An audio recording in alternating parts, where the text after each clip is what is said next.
Alright guys, welcome to RC Mojo. This week we're going to tackle the body on the WPL C44KM.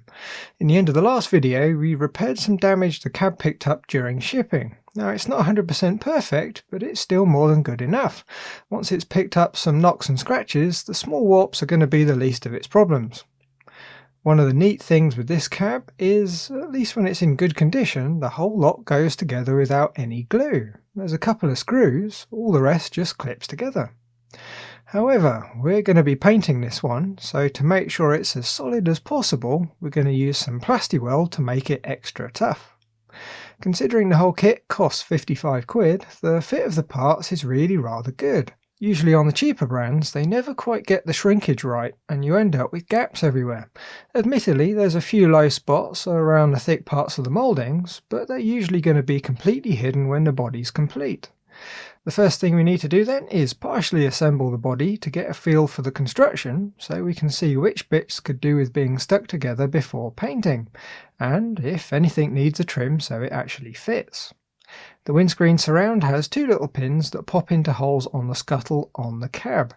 It hinges quite nicely. The top's going to be held in position by the roof when we get to it. This though is one of those spots that we're going to use some Plasti-Weld. There's those two little pins holding the bottom onto the cab, and one good roll down a hill, and I think they're going to pop right off. The dashboard is quite neat, and for the most part the moulding is rather good. It's well detailed, and when the steering wheel goes in it really does look the part. With some paint it's going to be even better. Unfortunately there's some square holes at the ends that will be part of the moulding process for the arms that stick out the back. They probably could have worked around it, but the mould would have been an order of magnitude more expensive. When the dash offers up to the cab, the arms capture the bonnet hinges, so it only needs two screws to hold it all together. There's also a flat plate that blocks up the vent in the scuttle, which is a nice touch. So that's the bonnet and the dashboard check now, so I've popped them out again for the time being. Next we have the cab rear panel. Now it just presses down from the top, and it will end up with two screws to attach it. This is the corner that had some major shipping damage. Now it still doesn't quite line up 100%, but it is fairly close. If you massage the two parts a bit to get everything in position, it won't need much to keep it straight. If we go along the seam with Plasti-Weld and hold it for a few seconds, you're never going to see the damage. The roof is really rather simple. It just has four blind holes that press into stubs on the top of the cab. They're extremely tight though, so when we fit it after paint, we need to remember to press it on before we fit the windows so we can get good access and press directly down on the stubs. The roof is a white glossy plastic, which works for me. If we leave it plain white, it's not going to show the scratches so much after we start using it. The doors are a fairly good fit. The cab is a little bit warped, so they're not perfect. However, I'm going to glue them in position rather than leave them so they open. The kit does come with hinges, but sticking them shut will add a vast amount of strength to the cab. Now we've got an idea about what needs gluing and what needs to be painted separately, we can pull the cab to bits and start assembling for paint. In one of the parts bags there's a small fixings bag. There's some nice tie rods, brass balls and some large screws, but what we're after are the small washer-head self-tappers. Unfortunately the sizes, and more often than not the quantity in the manual, don't resemble the fixings you actually get. Now if you've ever built a kit before, you'd probably be able to work it out. For the most part, if a washer-head fits, use one. If the washer's too big, use one without a washer.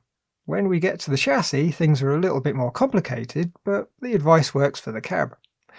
Anyway, the back panel uses two screws, one at each end to clamp it down. With all the self-tappers in this kit, it's very important that you don't over-tighten them. They're only small screws going into a fairly soft plastic. Make sure they're just bottomed out, then stop.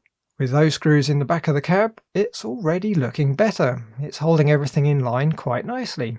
But we're still going to weld it together though, to make sure it's extra solid. We're going to be using Plasti-Weld. It has a consistency of water, so it's going to wick into the gaps between the parts and melt the surface of the plastic. When it dries, the two parts might as well have been made at the same time.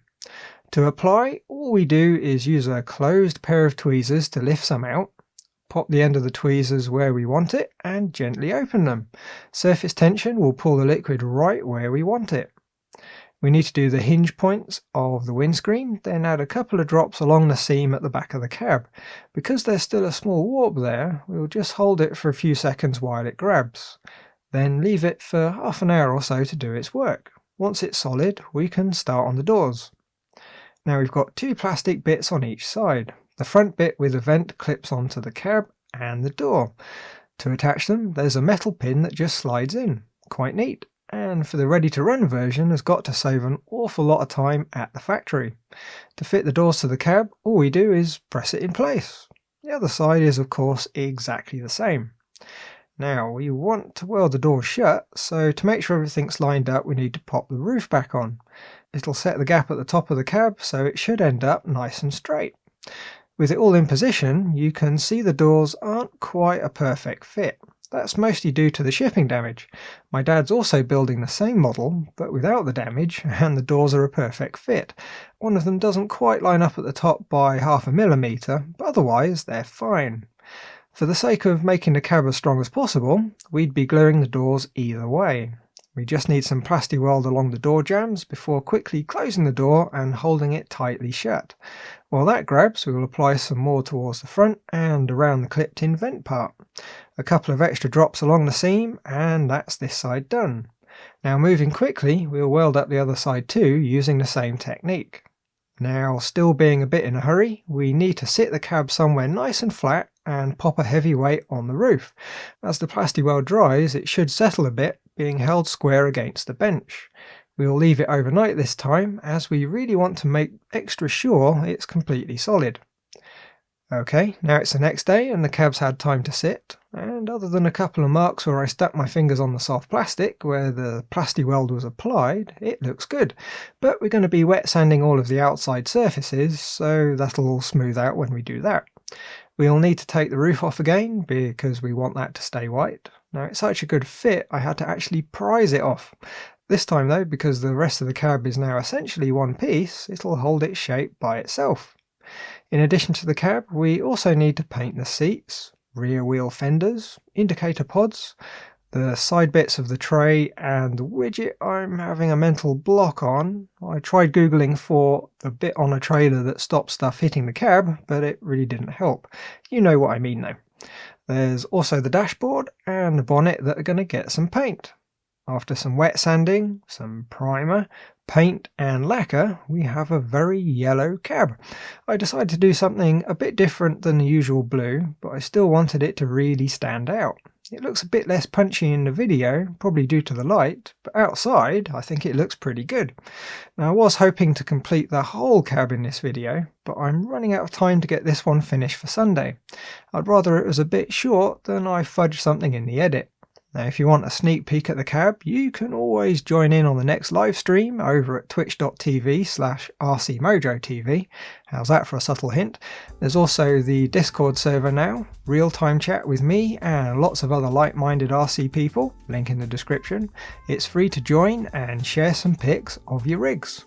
So that's it for this week then. As always, thanks for watching, like if you liked, subscribe if you haven't, and leave a comment if there's something on your mind.